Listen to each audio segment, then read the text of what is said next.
The next song is called Share the Body. This song was probably of all the songs on our record, the one that I felt most passionate about writing, was probably the most emotional to write. I would kind of say it's like what Panic Room was for me on the last album, where I've met a lot of people at shows who are going through addiction and were talking to me about their struggle with addiction. And I felt spurred on to write this, seeing the pain and the torment and how it was tearing so many families and communities apart. I call this song Share the Body because I find that addiction can get to where it becomes sort of like this own identity and this own sort of a separate ego, a separate sort of self comes out of it, and people have to sort of share their needs with this addicted self because they inhabit one body, and their body needs sleep, food, rest, the basic, hierarchy of needs, you could say, and then the addiction needs to be fed. And so people are kind of stuck sharing the body with two different drives, if that makes sense. I don't think it's any secret. Heroin's an epidemic at this point. I mean, if you look at the news, you see a lot of young celebrities, musicians, what have you, overdosing, and that's just the tip of the iceberg of what's going on in society. I read that 80% of heroin users report previously abusing prescription medications. And I think that's a very important discussion because part of this opioid epidemic is a systemic issue where we just see massive overprescription by doctors, and pharmacy companies obviously have lobbyists who are doing everything in their power to obviously keep opioid medications readily available. There's no doubt that painkillers have a place, and this song isn't some like anti-medication, anti-farm rant. This song is pointing out the clear connection between overprescription and narcotics and heroin abuse. There's such a stigma, I find, in society where we waged a drug war, right? We waged a drug war to fight the onslaught of addiction that we see happening in society. But ultimately, in a lot of ways, people would say the war on drugs was a failure. And because the war on drugs treated addicted people like criminals. And of course, if an addicted person is committing a crime, yes, they are a criminal. If they're robbing stuff to feed their addiction. But if someone's living on the street because they literally can't keep a job, can't keep their relationships, can't pay their rent because of their addiction, those people need to be rehabilitated. And a lot of people, that comes from a deep psychological problem.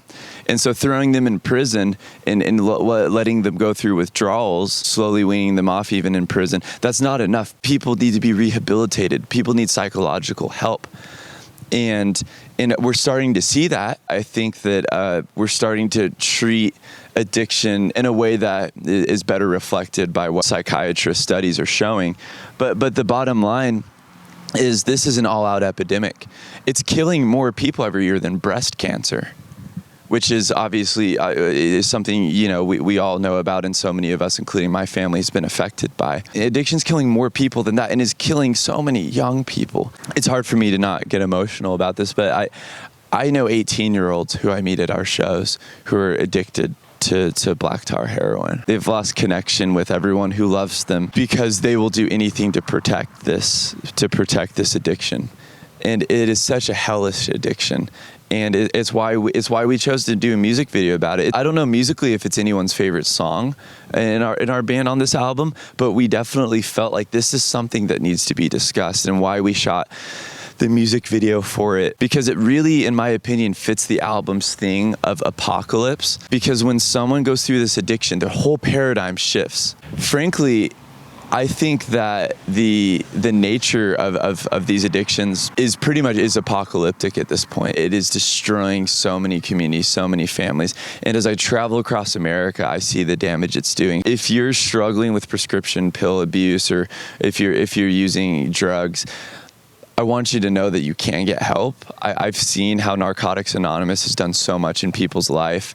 And yes, like any system, like any program, it has its faults, it has its flaws. But ultimately, you need a group of people who you can be honest to, Because as long as you hold things in the dark, you won't get better unless if you're willing to let things come to light. And so that song follows that all the way to the end of the track where basically I imagine an overdose and I say incarnation of society. The face of evil is the face of need.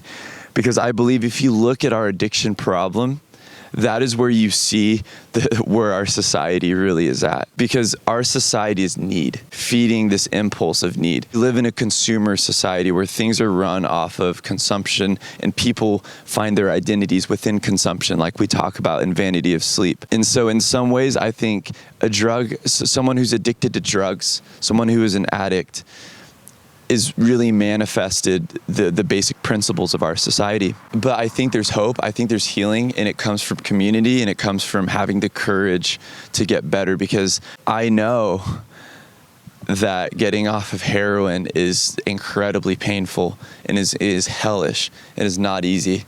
But if you're not willing to do that, if you're not willing to take a chance on your life, you're saying that drug is more powerful than you, and I don't believe that. So if you're watching this and you're going through this, I love you. I hope you get help. Narcotics Anonymous has been amazing for so many people. Don't be afraid to talk about it. You're not a vile, broken human being. You're someone who simply is sick. And like a lot of us who get sick, you need to get help. You need to talk about it to get better. That's all. Thanks.